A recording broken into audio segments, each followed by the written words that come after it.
estaremos estudando a lição dos jovens, sobre o número 7, que tem o título Perdoe-me, Senhor. Tema do trimestre: encorajamento, instrução e conselho, alcance uma vida cristã feliz, com os ensinos dos Salmos, revista comentada pelo evangelista Marcelo Oliveira. Então, dando prosseguimento ao nosso estudo sobre o livro dos Salmos, hoje vamos falar a respeito desse salmo, que é uma confissão ali do pecado, o clamor de Davi por misericórdia, por perdão, reconhecendo o Deus que ele servia e também confessando seu pecado, especificando as suas falhas e pedindo para que Deus não lançasse ele fora da presença do Senhor e nem retirasse dele o Espírito Santo. Então estaremos estudando o Salmo de número 51. Textual: Tem misericórdia de mim, ó Deus, segundo a tua benignidade.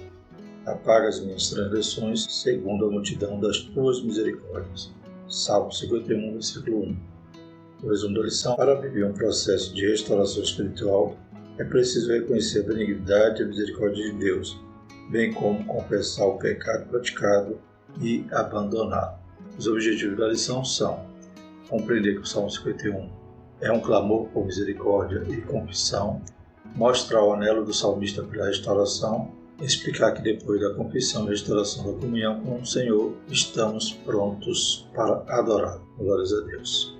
O esboço do Salmo 51, que há aqui na orientação pedagógica na revista dos adultos, está assim: versículos 1 e 2, o reconhecimento da natureza misericordiosa de Deus.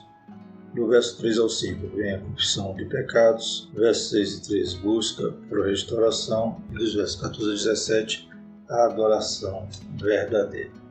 O texto bíblico se encontra no Salmo de número 51, do verso 1 ao 17.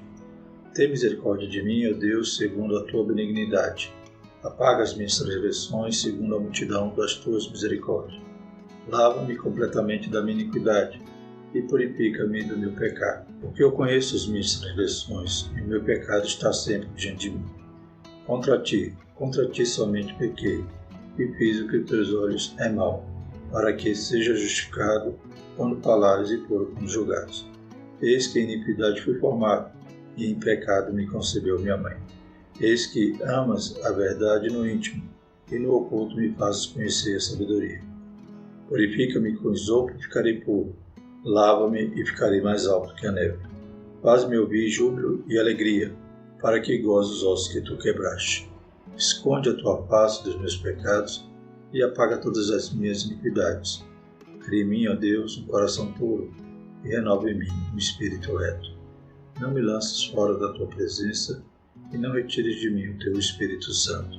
Torna a dar-me a alegria da tua salvação e sustém-me com um espírito voluntário. Então ensinarei aos transgressores os teus caminhos, e os pecadores a ti se converterão. Livra-me dos crimes de sangue, ó Deus, Deus da minha salvação, e a minha língua louvará altamente a tua justiça. Abre-se nos meus lábios, e a minha boca entoará o teu louvor. Porque te não comprases em sacrifício, senão eu os daria. Tu não te deleitas em holocausto. Os sacrifícios para Deus são o espírito quebrantado, a um coração quebrantado e contrito. Não desprezarás, ó Deus. Glórias a Deus. Então, a introdução diz o seguinte: o Salmo 51 está na categoria dos salmos penitenciais. Esses salmos trazem a ideia de confissão e busca pelo perdão de Deus. Outros salmos podem ser classificados nessa categoria: 6, 37, 142, dentre outros. De acordo com essa categoria, o Salmo 51 remonta ao contexto em que o rei Davi foi confrontado pelo profeta Natã por ocasião do seu adultério com Batseba e o consequente assassinato do esposo dela, Urias, conforme 2 Samuel 12, de 1 a 14, ordenado e planejado pelo rei. Por isso, o Salmo 51 está estruturado na seguinte forma: primeiro, reconhecimento da natureza misericordiosa de Deus; segundo, confissão de pecados; terceiro, busca por restauração; quarto, adoração verdadeira; e quinto, o bem a Sião. Assim, nesta lição exploramos sobre a natureza misericordiosa de Deus, a necessidade de confessar o pecado para ser restaurado, a disposição de viver o processo de restauração e, finalmente, viver a adoração pública de maneira restaurada. Então, ponto de partida desse salmo é Davi conhecer o Deus que ele servia e que era um Deus misericordioso. Ele pesou realmente os seus atos, né, nesse momento que ele confessa, como diz aqui na introdução. Esse momento reporta ao confronto que Natan, né, teve com ele, ilustrando, né, para Davi uma situação a respeito de um homem rico e um pobre. O pobre só tinha uma cordeirinha que comia na sua mão, ou seja, era um animal quase que doméstico. E o rico, quando recebe convidados, em vez de oferecer algum animal do seu numeroso rebanho, vai e pega o animal do pobre, mata e oferece ele para o seu visitante. Davi, quando ouve aquela história, então ele se revolta, ele se indigna e diz que aquela pessoa merecia morrer.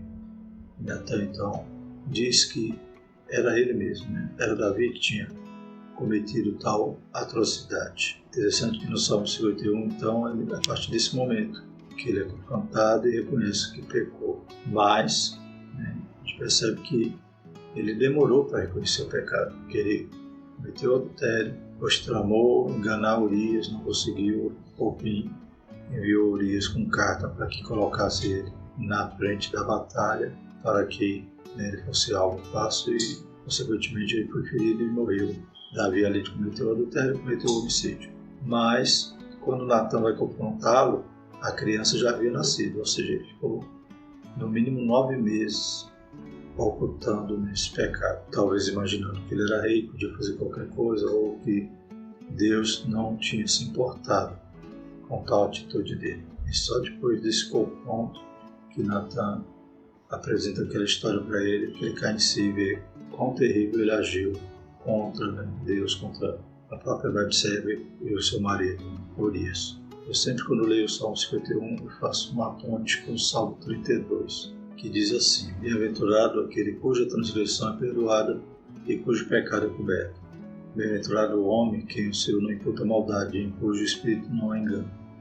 Enquanto eu me calei, envelheceram os meus ossos pelo meu bramido em todo dia, porque de dia e de noite a tua mão pesava sobre mim. O meu humor se tornou em sequidão e estio. Confessei-te o meu pecado e a minha iniquidade não encobri. Dizia eu: confessarei ao Senhor as minhas transgressões, e tu perdoaste a maldade do meu pecado. Me vem então essa figura, né, Davi durante aqueles 9 meses, calado, né, e como diz o Salmo 32, enquanto eu me calei, envelheceram meus ossos, ou seja, como se Davi estivesse dizendo que o seu corpo desfinhava, né? Ele estava vivendo, estava ali, dando continuidade na sua vida, mas a sua adoração já não era mais a mesma.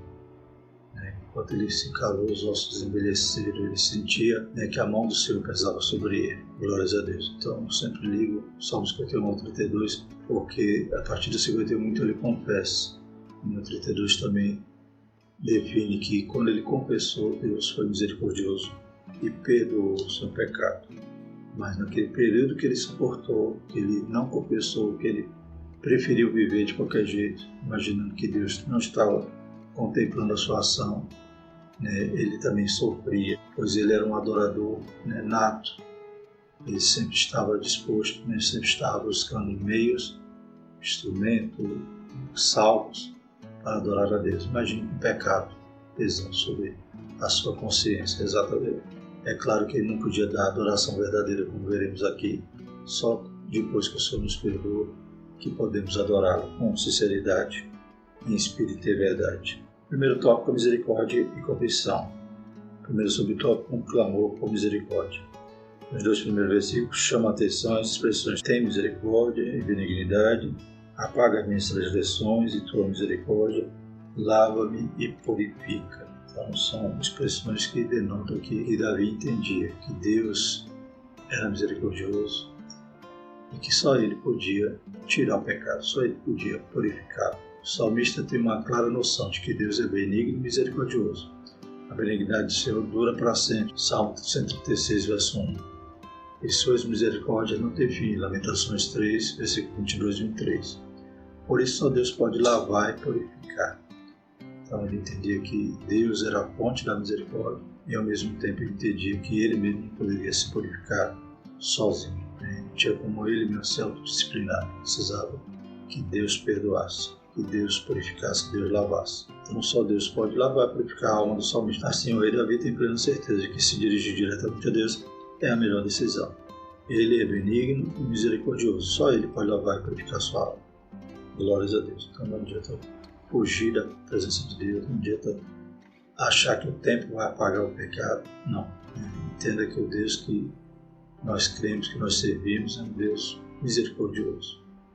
É um Deus que nos amou quando ainda éramos maus. Ele é fiel e justo para nos perdoar. Então nós precisamos reconhecer a graça, a misericórdia do Senhor, a fonte de perdão, que é nosso Deus, e nos humilhar e pedir para que Ele apague, Ele lave, Ele tire todo o pecado. Segundo subtópico, confessando o pecado. O salmista se dirige a Deus de maneira humilde, confessando e especificando o seu pecado. Chama atenção aqui essa palavra que o comentarista sempre cita durante a lição, que ele não somente confessava, mas ele especificava o pecado. Crime de sangue, pecou contra Deus. Então ele não simplesmente dizia, o salmista simplesmente dizia, perdoe qualquer pecado. Ele sabia o que estava fazendo com que seus ossos envelhecessem, ele sabia o que estava causando realmente um peso na sua consciência. Então ele vai especificar durante a confissão o seu pecado. Este estava tão patente diante dele que a expressão em pecado me concebeu a minha mãe revela que o salmista reconhece a inclinação humana para o pecado desde o início da existência humana. Claro que aqui Davi não está dizendo que a culpa foi de minha mãe que transmitiu o pecado. Ele está dizendo eu reconheço que eu sou um pecador, que eu herdei a natureza desde Adão e Eva, e a minha natureza sempre tende para mim pecar. Se eu não estiver na presença de Deus, se eu não estiver com o Espírito Santo, eu sou fadado a falhar. Por isso que Ele mora em nós, por isso que Ele, aleluia, nos usa como habitação, como seu templo, glórias a Deus, para nos ajudar. Ele é o Consolador, Ele é o Paracleto de Deus, que nos ajuda, aleluia, 24 horas por dia. Então, Davi está dizendo, eu sou dependente de Ti. Eu, como Paulo dizia, miserável que sou, que me livrará do corpo dessa morte. O que eu quero fazer, acabo não fazendo. O que eu não quero, que não devia, acabo fazendo. Então, o salmista está reconhecendo sua natureza para que possa se chegar a Deus com sinceridade. 2 pontos estão bem claros no versículo 3, assim. Primeiro, pecado específico praticado, já falamos, específico, e a consciência da inclinação humana ao pecado desde o início da existência. Então, ele reconheceu que era um pecador, se auto-justificou e nem quis dizer, nossa, eu fui sem querer, querendo, Ele reconhecia que a culpa era dele, por sua natureza, e do seu desvio tão grave da vontade de Deus. Deus que tinha dado tudo, como o próprio Natan, diz a ele, em 2 Samuel capítulo 12, versículo 9, porque, pois, desprezaste a palavra do Senhor, fazendo mal diante de seus olhos? A Urias o Heteu feriste a espada, e a sua mulher tomaste por tua mulher, e a ele mataste com a espada do filho de Amon. E ainda diz no verso 7 e 8, então disse Natan a Davi, tu és este homem, assim diz o Senhor Deus de Israel, eu te ungi rei sobre Israel, e eu te livrei das mãos de Saul, te dei a casa do teu Senhor, e as mulheres de teu Senhor em teu seio, e também te dei a casa de Israel e de Judá. Se isto é pouco, mais te acrescentaria tais e tais coisas. Então, Deus tinha dado tanta coisa a ele, ele comete essa falha tão grave, e ainda se cala, ou seja, não confessa esse pecado, por no mínimo 9 meses. E como veremos também, após a sua confissão, Deus perdoa, porém ele vai pagar a consequência do seu pecado, do seu homicídio, do seu adultério, e inclusive a criança iria morrer. Em 2 Samuel 12, versículo 13, ainda diz, então disse Davi a Natan, pequei contra o Senhor. E disse Natan a Davi, também o Senhor transpassou o teu pecado, não morrerás. Todavia, porquanto com este feito deste lugar sobremaneira a que os inimigos do Senhor blasfemem, também o filho que te nasceu certamente morrerá. Está vendo que o momento da confissão foi após o nascimento da criança. Aí Natan vai para casa e a criança é ferida. E Davi então vai jejuar por ela, fica ali aquele período tentando interceder para que a criança não morresse, né? O seu pecado foi grave e a consequência dele foi pior, né? Que Deus tenha misericórdia de nós e, embora Deus seja misericordioso para perdoar, tudo que a gente plantar, a gente vai acabar colhendo. Terceiro subtópico: Deus é quem remove o pecado. Contra a prática do pecado só há um antídoto: voltar-se ao Deus misericordioso por intermédio de Jesus Cristo e confessar o pecado. Todo pecado é contra Deus somente, né? Como Davi disse: contra ti somente pequei e fiz o que a teus olhos é mal, para que seja justificado quando falares e puro quando julgares. No verso 4 do Salmo 51. Embora Davi tivesse adulterado com Batseba e ordenado a execução de Urias, foi contra ti somente pequei. Davi havia violado vários mandamentos do Decálogo, conforme Êxodo 20, versículos 13 a 17. Por isso o pecado era exclusivamente contra Deus. Logo, quem peca contra Deus só pode ser lavado, bem como ter purificado o coração por ele mesmo, por intermédio do Senhor Jesus. Então, só o sacrifício de Jesus na cruz pode, nos justificar. Aleluia. Como confessamos, como reconhecemos nosso erro, nós somos perdoados porque Jesus pagou o preço por nós, porque Ele morreu no nosso lugar. O castigo que era para nós, Ele tomou sobre si. Assim, o caminho para a restauração do jovem cristão, de maneira humilde, é se dirigir a Deus misericordioso, confessando especificamente o pecado praticado, tendo a consciência de que somente Deus pode remover a mancha deletéria do pecado por meio de Senhor Jesus. Então, o sangue de Jesus nos purifica de todo o pecado, mas eu tenho que confessar, tenho que reconhecer meu erro, e entender que o meu Deus é misericordioso. Filhinhos, não pequeis. Hoje a gente tem um advogado, mas um dia ele virá como juiz. Segundo tópico: buscando restauração. Primeiro subtópico: purificando a vida interior. A prática do pecado nasce de dentro do ser humano. Tiago 1, 14 e 15. Isso devido à corrupção total da natureza humana, como consequência do advento do pecado. Então, essa frase que Davi cita, eis que a iniquidade foi formada e pecado concebeu minha mãe. Então, a natureza humana, ela está em total corrupção. Se não é a oportunidade que Jesus nos dá de nascer de novo, a velha criatura que vive no pecado, que tem prazer no pecado, só tem uma consequência para ela: o salário do pecado, que é a morte. Mas Jesus nos dá a oportunidade de nascer de novo, de ser nova criatura. Quando a velha se passa, tudo se fez de novo. Que Deus nos livre de voltar a cair. Mas se cairmos, tem um advogado que ainda o seu sangue aplaca a ira de Deus, nos purificando do pecado, quando sinceramente nos arrependemos. Nesse sentido, contemplamos o pedido do salmista: purifica, lava, paga, trie-me um coração puro. O salmista sabia que Deus aprecia a verdade de nossa vida interior, pois diante dele tudo está patente. Então nada fica oculto. Ainda que era o rei, ainda que era um homem segundo o coração de Deus, mas voltando lá para o Salmo 32, enquanto eu me calei, meus ossos envelheceram.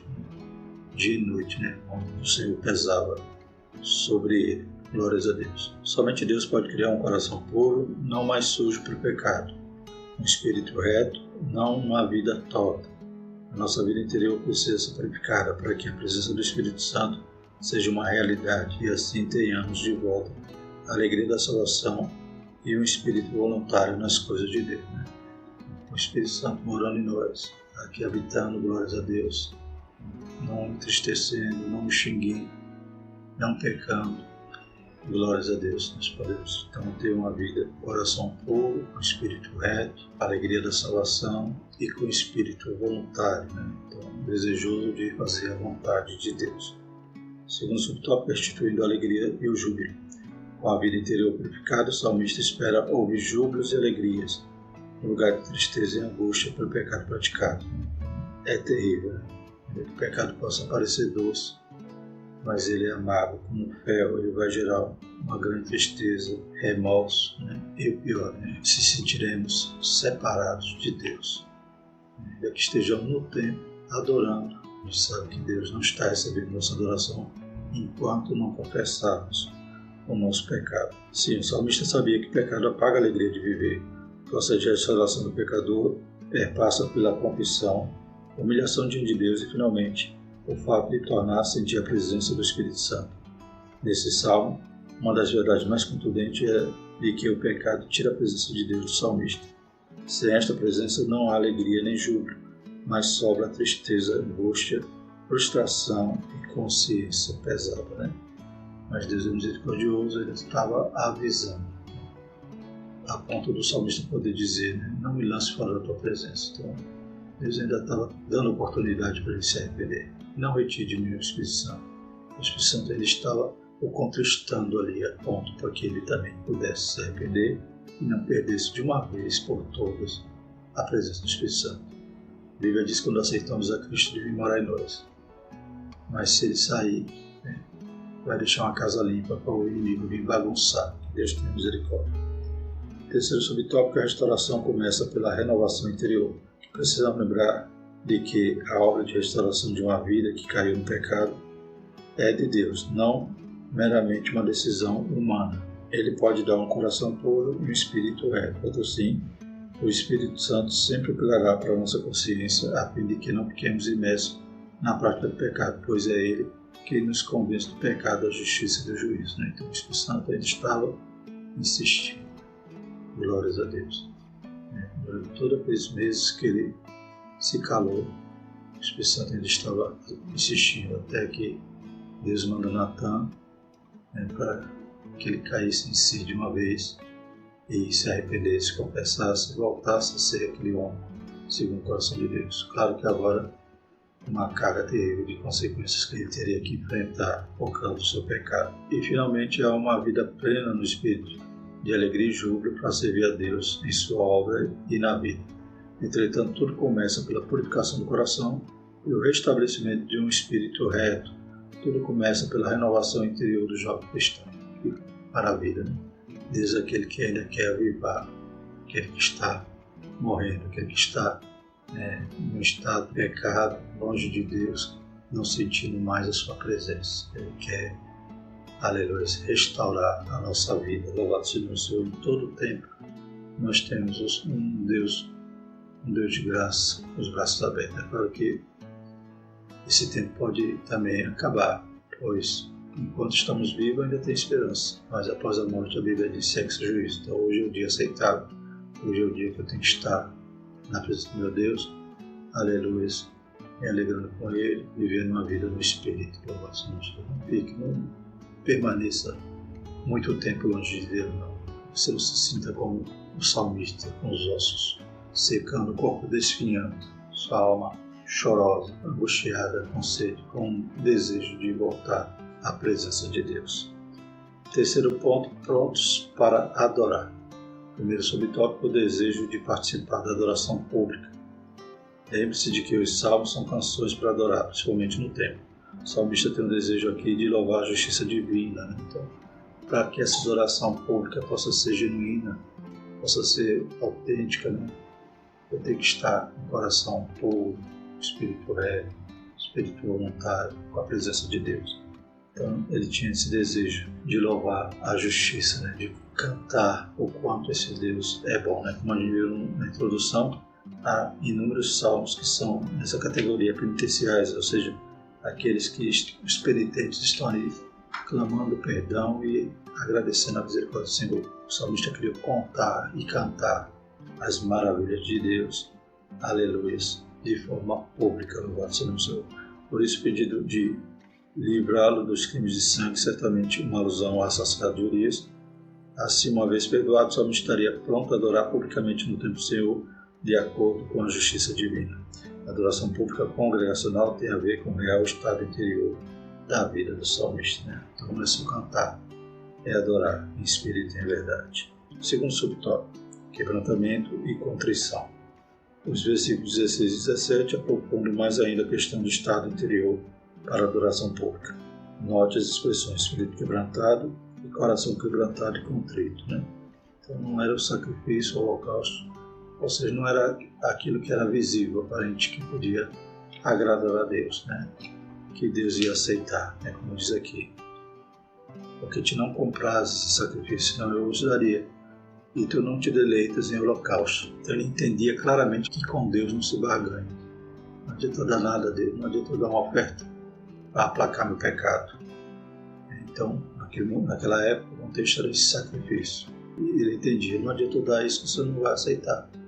Não é isso que vai comprazer. O que Deus quer aceitar de nós, o que Deus se alegra, é um coração quebrantado e contrito. Né? Isso o Senhor aceita, Ele não despreza, louvado seja o Senhor. Essas expressões não substituíram o sistema de sacrifício levítico, pois ele é retomado no versículo 19. Então essa adoração era para ser feita. E no contexto da época, através desse sacrifício. O salmista está dizendo que isso não troca, né? Isso aí não substitui esse coração puro quebrantado. Então, ainda que ele fosse oferecer sacrifício, ele tinha que primeiro estar purificado. Aí depois oferecer a sua oferta. A ideia é de que não podemos nos apresentar para a adoração pública de maneira mecânica e superficial. Nesse sentido, o salmista entende que todo o seu ser deve estar presente no ato da adoração, isto é, espírito, alma e corpo. Espírito e coração quebrantados e contritos são a prova de que a vida inteira do adorador está ali diante de Deus. Então, não adianta você dizer, eu canto muito bonito que Deus vai receber meu louvor, ou que minha voz é angelical. Não. Se não tiver coração quebrantado e contrito, o louvor não chegará ao trono da graça. Fazendo bem para os outros, terceiro subtópico. A nossa experiência de restauração nos permite ensinar os transgressores os seus caminhos. É isso que Deus quer fazer conosco, que os nossos gestos exteriores reflitam a nossa vida interior, pois se o nosso coração for puro e o nosso espírito for reto, consequentemente nossas ações serão puras e retas. Conforme Marcos 7, 18 a 22. Com o advento do sacrifício de Jesus Cristo, nós, almas restauradas, corpos posicionados, somos o sacrifício vivo, santo e agradável a Deus. Mesmo assim, para que Deus aceite esse sacrifício, somos nós, nosso culto racional, nosso corpo como sacrifício vivo. O coração tem que estar quebrantado e contrito. Aleluia. Louvado seja o Senhor. O Senhor Jesus está pronto a nos ajudar, a nos salvar, nos purificar, nos perdoar. O Espírito Santo está pronto a nos convencer do pecado, da justiça e do juízo. E nós temos que estar dispostos a confessar os nossos erros e pedir a misericórdia do Senhor, pedir o perdão dele, que ele é fiel e justo para nos perdoar. Graças a Deus, concluindo, todos nós estamos vulneráveis ao pecado, por isso a palavra de Deus nos ensina a vigiar e a cuidar de nossa vida espiritual. Entretanto, quando acontece um acidente de percurso na vida do jovem cristão, é importante que ele não deixe de perceber que Deus é misericórdia, que é necessário confessar especificamente o pecado praticado, primeiramente a Deus e em seguida ao pastor da igreja e finalmente viver o processo de restauração espiritual. O Espírito Santo nunca deixará de apelar às consciências do que temem a Deus. É tempo de humilhar-se, é tempo de confessar, é tempo de ser restaurado por Deus. Amém. Glórias a Deus. Na próxima lição, alcançando um coração sábio. Salmo 90. Amém? Vamos orar, agradecer ao Senhor. Santo e eterno Deus, te louvamos, Pai, por essa lição tão maravilhosa, Pai, da Tua Palavra, que nos revela um Deus misericordioso, um Deus, aleluia, que está pronto a nos lavar, nos perdoar, nos purificar e nos restaurar, a partir do momento que confessamos nossas falhas e deixamos para o nosso pecado. Deus Santo, o Senhor nos salvou, não para vivermos mais no pecado. Pai, perdoa nossas falhas, Senhor Jesus. Crie em nós também, Pai, coração puro e espírito reto. Não nos lance fora da Tua presença, não retire de nós o Teu Espírito Santo. Abençoa cada jovem, Pai, vai despertando, aleluia, que cada um possa estar a cada dia, Senhor Jesus, na Tua presença. Em nome de Jesus nós te agradecemos. Amém. Que a graça do Senhor Jesus Cristo, o amor de Deus e a comunhão do Espírito Santo permaneça sobre nós, hoje e sempre. Amém.